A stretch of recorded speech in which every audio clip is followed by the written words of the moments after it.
Mother's Day. Just gonna make a nice big fluffy arrangement. And I say fluffy because I want that softness in it. I gotta show you this from scratch. Because I gotta tell you that I've been in business and being a floral designer for almost 40 years. And, well, I shouldn't say that. I'm just aging myself quick. No, like 35 plus years. I'm not 40 years yet. But anyway, what I've got here is a mechanic that really, in a way, is as old as what florists had been a long time ago. But there's a difference. There's a big difference. Okay. It's like using chicken wire. But chicken wire before was used not in clear glass, of course, because you don't want to see chicken wire. It was in the days when it was in mache, or it was in the plastic containers, pottery, and you used to stuff it. Like you just get a piece and you stuff it. But that doesn't work with glass. And I see it used in glass, and you see chicken wire, that's like bad mechanics. It shouldn't be seen. But this is like a real life changer to make this little pillow. And really all it is taking off of the chicken wire. I mean, this is like the mechanics that actually I was shown it from Holly Chappell. I don't know if you know Holly. Actually, she's become quite an icon in floral design business in a different way than the path that because she's one of the newer generation of DIY turned florist. I mean, so much DIY that you think, are you serious about your business? You operate from home and you're raising she raised 7 children doing weddings from home, and this is her mechanic. I mean, she doesn't have a lot of mechanics, but she has this one, and it's worth 100 mechanics what this is. So I'm just like so proud to have met her, and we work together now. It's really fantastic. Sometimes I think when you're actually in the business, you become jaded by the business, and you just do what happens inside of it, and you don't look outside. When you're from outside the business, you just kind of play with whatever that works, and they come up with stuff that professionals should have come up with 30 years ago. She came up with it, and I'm just like, wow, that's like unbelievable. So this is all you do. And again, I like it also because it's a very inexpensive mechanic, but it's just cut like this, and you just make a pillow out of it. So basically all you do is you're just gonna bend some of this back, and I'm just gonna twist like this so that it sort of grabs together. That wasn't successful. Like that. And I suspect that when this catches on, and it will, because, boy, I'm showing it everywhere, and Holly, of course, is showing it. And I'm thinking somewhere down the line, some company like Smithers Oasis, and they should, because everybody's moving away from designing with foam, so they better stay in business by being on top of what should be happening. So, all you do is just put these little tendrils together and make it into a pillow. This is also the mechanic you use if you're going to make a hand-tied cascade bouquet. So that instead of just doing a hand-tied bouquet freehand, you're actually doing a hand-tied bouquet through the chicken wire in the heart. Because when you do this, what happens is you have, it holds, right? It's not, it's just not your hand, because you're going through 2 layers of chicken wire. That's the key. Because before, we've covered with chicken wire and designed through 1, or kind of mash it up and put it in so that you have more. But this makes it so that it's almost like designing in foam, because if you do this, it stays there. It doesn't wobble around. So if you design here, it stays there. If you design here, it stays there. And so as a hand tied, you don't have to push it all together and one pushing into the other, you can have a little bit more airiness. That's possible. And then you're just holding it underneath like this. So that way you get a much better look. It's really, really a good one. So apply to an arrangement into a container. You're going to make one that actually sits on top, not in, so that when you finish this, you're going to see stems in there, but you don't see mechanics because mechanics is on the top. That's the key. So if I'm going to do an arrangement, and I can use even heavy material like this, like there, with ginger. So it's like designing a foam. It stays there. It's fantastic. And then if I want to add because you want to cover the chicken wire so you don't see it afterwards, so you're going to have to do a little bit of greening like you would anyway, but it stays in place, right? Because, so really, in many ways, it's foamless, but it behaves like foam anyway. So I can do it. So I just do a grouping of this material. Totally. But guess what? You know what? Like I've shown this to the ladies that do the flowers at the Museum of Fine Arts Boston. I do the art in bloom, and a lot of them always come to workshops and that to see ideas. I mean, they just love it because you know what? They have those great big urns that normally they fill it with foam, and you know how much that weighs, like, and then they have to change it out, right? I mean, well, not change it out, but water it, and they have to put it on the cart, move it on the cart, and all of that, right? But now, all they have to do is lift this out. And then they just change that water and then recut and put that back in. Like, oh my God, like that's like, ooh, that's like the biggest life changer. Like, that just makes work so much better. And the key thing with clear water design like this in the vase is that it's clean. So often, the way it's done in glass, it's so dirty.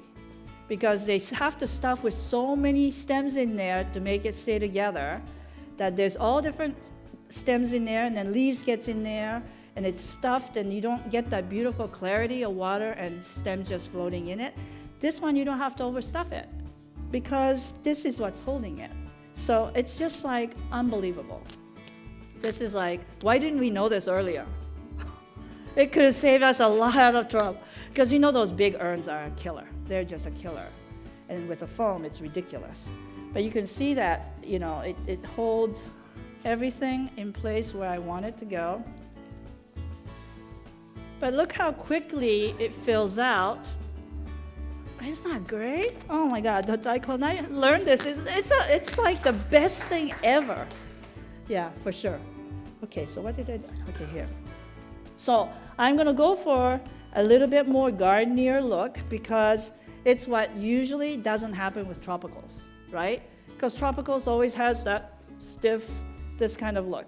But you know that everybody's sort of going through this phase of that gardeny and wild and loose and airy and not so compact and tight and a mixture of fussy leaf material and then with the tropicals. So, but we can do that.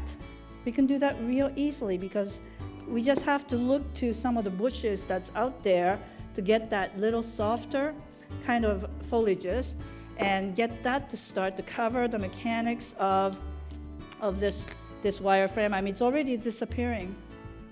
You know, it's really pretty amazing. And then I'm just going to take this. Yes, that's Podocarpus.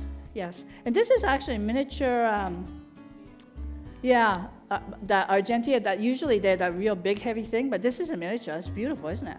I've always loved that color.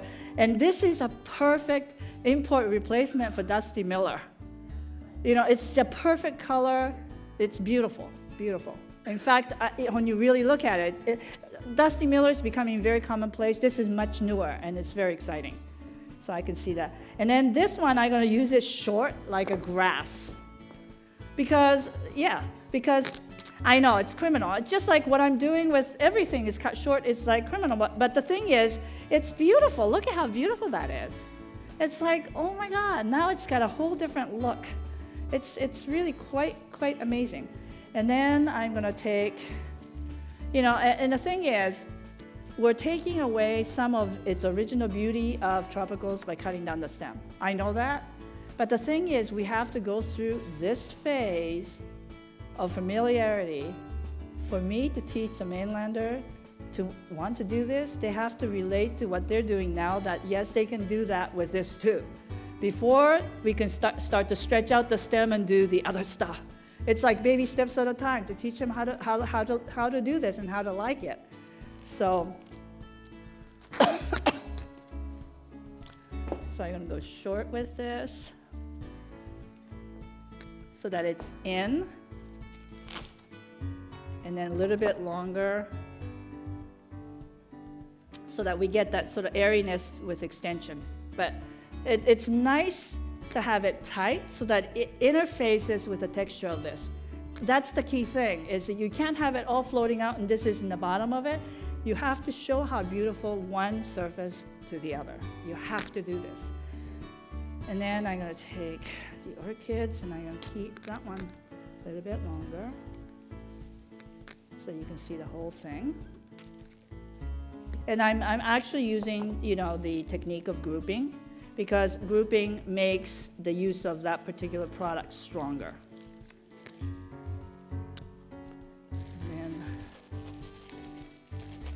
But, the reason why not only do I work with the growers here to popularize their product to be used more everywhere else, but, I have to be able to show them how to do it and how they can still get some of the similar effect that they like before we can move on to some of the real cool things that they can do. It's just they're afraid. They're all afraid of not knowing how to work with some of this stuff. And so it's really important that I show them that it's really not much different than what they're doing with their products back home. And, I have to admit, when I come here, you really very rarely see this style of design, because everything is always, but this style of design could be very pretty with Hawaiian product. You can see it. I really don't have any, roses, carnations, peonies, any of those things, but yet I can get a look that has that kind of gardeny feel, the kind of format that's really the most popular, using Hawaiian product. That's pretty good. Yeah. So that's are you not excited about this mechanics? It's like, oh, I'm like, why? All I kept thinking when I found out about it, it's like, why didn't I think of this? I played with chicken wire enough. I've done everything but that one. And, it takes people, a lot of people, to be working on things to find and discover new ways. And so that's why it's so important that we keep ourselves open to possibilities that maybe we hadn't imagined yet. So a little bit of wax flower from Maui. And the thing is, it's all here. I mean, when I drove through Waimea, there's a lot of stuff over there. You have a little bit of sort of temperate, a little bit. And not that you have to use that, but it's just that fussy fineness is there. It's all there. And nobody would have ever imagined to use like ginger almost the way you would use like peony. Because peony is like flat like this, ginger is like this, and you see that big heavy stem, it's always up there, so you never think to cut it down and use it like that, a beautiful tuft. But it's beautiful. The color is vibrant. And furthermore, it lasts a lot better than a lot of that other product that comes from mainland. And you know, I can't imagine why, for instance, one of my biggest puzzle to me is why all these destination weddings that happen out here has all the temperate climate flowers. Like, why do you have to have peonies? And why do you have to have, like, and then you're on the beach in Hawaii with a palm tree? Doesn't make any sense to me. And then, you know, like when I'm talking to Lois, who does a lot of weddings, they'll say, I want a Hawaiian look, but without Hawaiian flowers. What they mean is Hawaiian colors. But why? Why don't you just get married on the beach in Florida? Or even Florida is like still palm-like. But you know, it's just, I don't get it. It's just so, they're so hung up on it. So the only way to tackle that issue is like, let's address that we can do a little bit of this look. Like instead of saying the option is Hawaiian this, no, option is Hawaiian, the same look, but look at the more beautiful flowers that we have here. And so, you know, I really like to see the wedding business on these islands go a little bit more Hawaiian flowers. Like, so beautiful, why would you not? I don't quite get it. But anyway, there's the arrangement. And all Hawaiian. I love that. Okay, the next one, another Mother's Day, is an orchid basket. I already finished it. Like, there is a very beautiful feminine orchid basket with the bromelia, I think that's a Guzmania. Vreesia, it's a Vreesia, that's what it is. I asked for a feminine color, and David Shigi sent this one. Isn't that beautiful? So stunning. Now, it's basically an orchid basket because there's 3 different species of orchids in there mostly, and then embellished with other things. And what I like to do with a basket like this is not to actually plant it all in. I like it so that each actual pots are separate. And then I actually put foam in and around it to actually design in some things that are cut. Because those will go away, because you know, you can't do it all planted. They're not gonna grow together that well. Like, that's the thing with planter baskets sometimes, is there's a combination of things that 3 weeks out, 4 weeks out, just start to do weird different things. And so I'd rather keep it so that those different things can be separated so that they can have 3 pots of orchids afterwards, after the fresh stuff is gone. That just makes more sense to me. So it's like a botanical collection rather than a planted basket. So I got foam back in here, so I got some of this because I like the contrast of that color and that shape of leaf. These are cuts. These are cuts. So around here there's cuts, but plant, plant, plant, plant, plant. So that there's a combination of 5 plants in there that's living that they will have afterwards, after this look is done. I mean, the whole basket is lined with plastic, so it's waterproof. And when you water it, water gets in there and into the pots. That's not a problem. And you know, it's just that the cut part will last for maybe a week, week and a half before it starts to. But this way, the watering is easy, but taking it apart is easy. Like, I used to plant everything together and shake it all the dirt and put it all planted. But the thing is, the reality of it is that, like, for instance, succulents are really popular right now. And if you put succulents in just a basic planter basket, it has a different requirement than the rest of that. So that goes mushy, or this is dry, and these other needy ones that needs water, it goes dry. But the combination looks really pretty as an arrangement, so make it easy for when it's time to separate the family. You can, and let them go to its own places and, you know, have separate plants. I think it's just a plain good idea, because like planting this one, I actually took it out of the pot because the pot was a little bit large, but it still stays in that shape. The root ball is just what it is. And so really, it's very easy to then put it back into a pot or put it into a different combination of things out in the garden. So this way, they can do whatever afterwards, but as a whole planter, it's gonna be good for several weeks. And that's what you can expect from an arrangement. but it has that extra longevity with the fact that they are plants.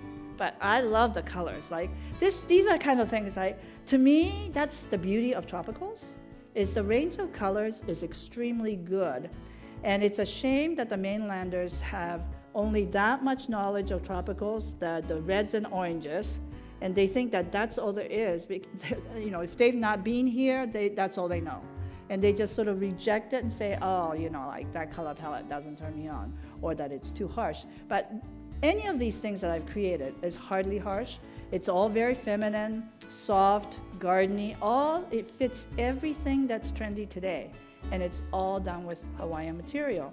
So, you know, let that be kind of the lesson to all those who's looking for some new possibilities. It's all here. But this is beautiful. This plant is to die for. This is a hard one to get on the mainland. They need to come over here. Get it here. Yeah. So anyway, that's that. All over North America, into Canada as well, is to use things that are grown locally and rediscover what we have right in our backyard. And I think this is really something because we have had such access to product from all over the world that we take so much for granted, what's right in our backyard. And until it sort of comes around full circle and it's being used in Europe and you're thinking, oh my God, that's right from our island, that you really, really, truly recognize the beauty of some of this product. And so without taking it for granted, and of course, I mean, I sort of represent a lot of the Hawaiian product when I travel a great deal all over the world. And I'm proud to be the ambassador for Hawaii, even though I'm really a Japanese Canadian. A lot of people ask me, so are you from Hawaii? And I say sort of half and half, because I consider myself, excuse me, part of the Hawaiian family. And I've always had the opportunity to go and visit different farms and see what's growing in different places. And it's really amazing, the hundreds of varieties of everything, you know, from anthuriums, the tropicals, the orchids, the proteas that grows on these islands. It's just absolutely phenomenal. I think because regionally you have so many climate zones that you have such a diversity, and it really is a very special place. Again, you know, we all have a bit of a crutch. We all have a crutch of having access to this other stuff, and that we don't stay true to some of the things that we have right here, and consequently it becomes so much import that really it becomes, not only is it more expensive, but it also produces more carbon footprint. And we have to be much more conscious of amount of travel all these products have to do to get into our hands. So that's why I think it's very, very important to really, really re-examine the value of all the flowers that are here on the island.